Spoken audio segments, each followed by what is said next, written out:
La suite de votre grand journal du soir et place à l'interview politique. Avec Aurélie Herbemont et votre invité ce soir dans ce studio, le secrétaire général des Républicains et député du Lot, Aurélien Pradier. Bonsoir. Bonsoir. Bonsoir Aurélien Pradier. Bonsoir. Emmanuel Macron veut faire ce que la droite n'a jamais fait, supprimer les régimes spéciaux de retraite. Pourquoi vous ne le soutenez pas ? Parce qu'Emmanuel Macron est devenu un élément urticant pour la société française. Ce qui s'annonce le 5 décembre, c'est d'abord l'échec de la méthode d'Emmanuel Macron. Jamais par le passé, même lorsque la droite a réformé, nous n'avons eu une telle mobilisation en perspective de tous les corps de la société. Et au fond, c'est d'abord l'échec de la méthode d'Emmanuel Macron. Vous mesurez l'écart abyssal qu'il y a entre la promesse initiale de son élection de réconcilier tous les Français et le caractère anxiogène de l'ensemble de ses prises de position.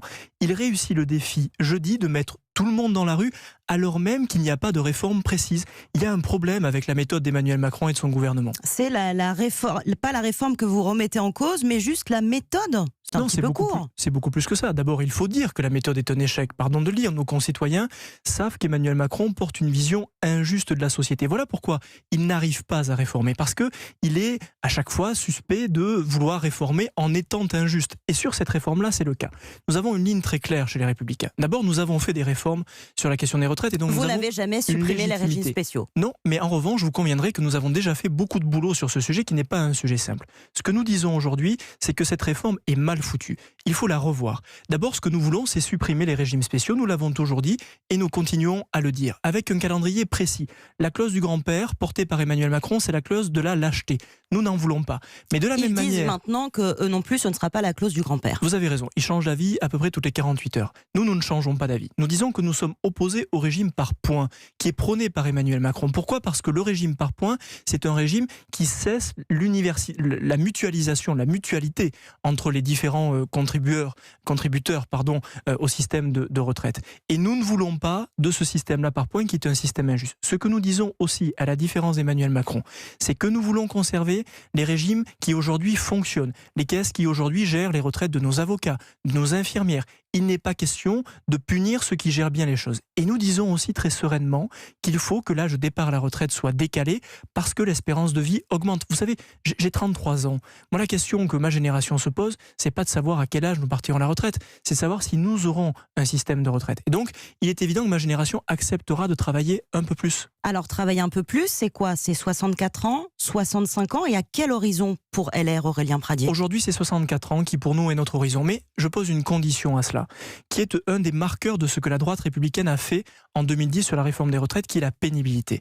On ne peut pas traiter tout le monde de la même manière. Selon que vous avez été maçon, artisan, que vous avez travaillé dehors dans des conditions très difficiles, que vous avez bossé à l'usine en 3-8, ou que vous avez travaillé dans un bureau, vous n'avez pas le même niveau de pénibilité. Et donc, je le dis, vous ne devez pas partir au même moment à la retraite. Ça, c'est une mesure de justice.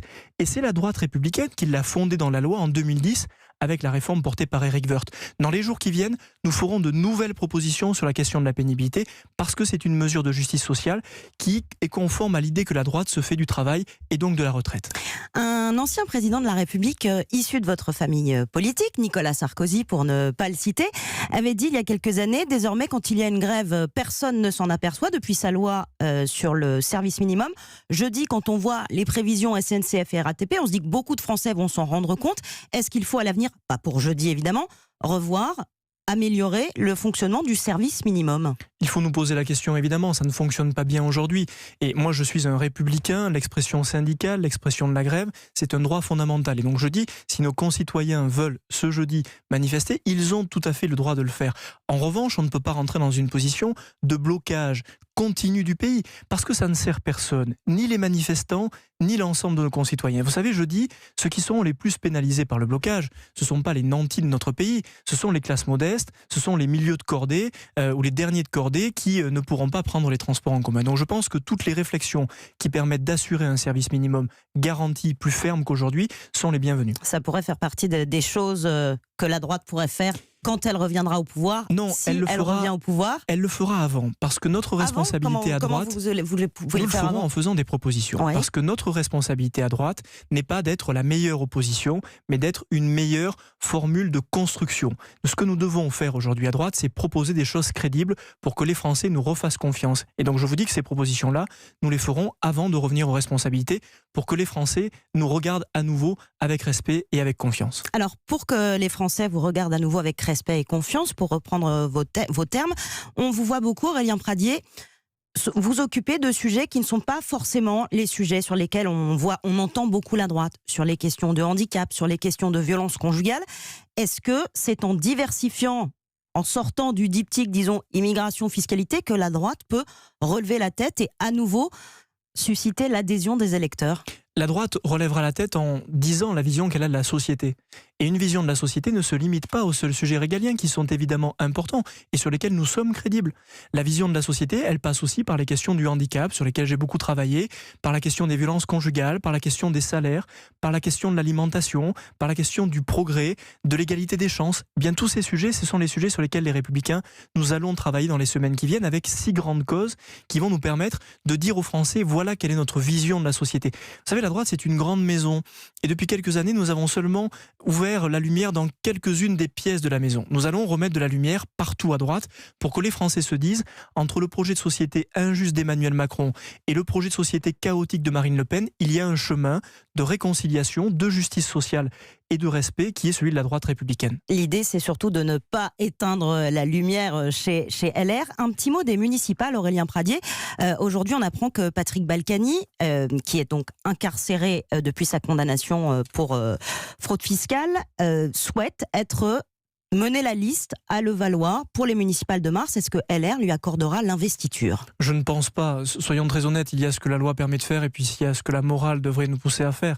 C'est une autre époque, celle de M. Balkany. Et moi, j'ai beaucoup de respect pour lui parce que ce qu'il a apporté à la ville de Levallois est absolument immense. Mais il y a des moments où les pages doivent sûrement se tourner. Mais c'est à la démocratie d'en juger. Vous savez, au fond, à la fin du fin, ce sont les habitants de cette ville qui décideront. Et c'est à eux de le faire. Justement, tant que Patrick Balkany a des recours, il n'est pas condamné définitivement à de l'inéligibilité. Oui, vous avez raison. Il y a la loi et il y a la morale. Pour vous, la morale doit prédominer dans cette affaire de Levallois. Je souhaite à Patrick Balkany qu'il finisse sa belle carrière politique mieux que dans cette circonstance-là. Un tout dernier mot peut-être. Demain, les députés qui sont engagés contre la privatisation d'Aéroports de Paris se réunissent. A priori, vous allez atteindre le 1 million de signatures pour le référendum d'initiative partagée. Ils en font 4 700 000. Vous dites quoi, Emmanuel Macron ? On a 1 million ? Faites le référendum, monsieur le Président ? On dit à Emmanuel Macron qu'il avait pris un engagement qui était d'abaisser à 1 million le seuil de déclenchement du référendum. Donc on lui dit qu'il est le temps de se conformer à ses engagements. Mais d'un mot rapide, la droite républicaine a une vision de l'économie très claire.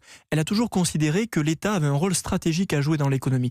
Et donc lorsque la droite républicaine s'engage contre la privatisation d'Aéroports de Paris, nous sommes conformes à l'idée que nous faisons d'un État fort dans une économie libre. C'est tout à fait conforme à notre ADN.